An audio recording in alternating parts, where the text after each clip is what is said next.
নতুন হিজরি বছরের শুরুতেই পুরনো গিলাফ সরিয়ে পবিত্র কাবায় নতুন কিসওয়া পরানো হয়েছে। কাবার কিসওয়া তৈরির দায়িত্বে থাকা কিং আব্দুল আজিজ কমপ্লেক্সের দক্ষ কারিগর ও প্রযুক্তিবিদদের একটি দল ১০ ধাপের বিশেষ প্রক্রিয়ার মাধ্যমে নতুন কিসওয়া স্থাপন করেন। এ সময় পুরনো কিসওয়া খুলে ফেলে কাবার চারপাশে নতুন কিসওয়া ধাপে ধাপে স্থাপন করা হয় এবং তা কাবার কোণা ও ছাদের সঙ্গে সংযুক্ত করা হয়। পুরো কার্যক্রমে তদারকি করেন শাইখ ড. আব্দুর রহমান বিন আব্দুল আজিজ আল সুদাইস। নতুন কিসওয়া স্থাপনের সময় কাবার ৪টি দিকের কাপড় আলাদাভাবে উপরে তোলা হয়।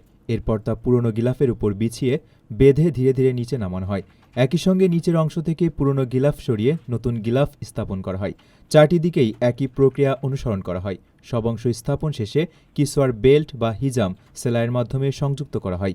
পরে কাবার বিভিন্ন পাশ ও কোণা উপর থেকে নিচ পর্যন্ত সেলাই করে স্থায়ীভাবে সংযুক্ত করা হয়।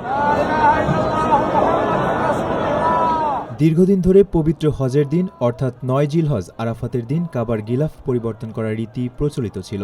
তবে ২০২২ সাল থেকে এই ঐতিহাসিক ঐতিহ্যে পরিবর্তন আনে সৌদি আরবের হারামাইন পরিচালনা পরিষদ।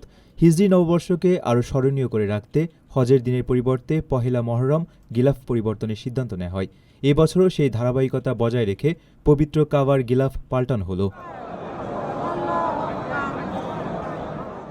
আপনার স্বপ্নগুলো আকাশ ছুবে প্রবাসীর হেলিকপ্টারের মাধ্যমে। বিয়ে, জন্মদিন অথবা যে কোনো বিশেষ প্রয়োজনে হেলিকপ্টার ভাড়া করতে যোগাযোগ করুন স্ক্রিনে দেয়া নাম্বারে। প্রবাসীর হেলিকপ্টার, নিরাপদ ও সাশ্রয়ী বাহনের বিশ্বস্ত নাম।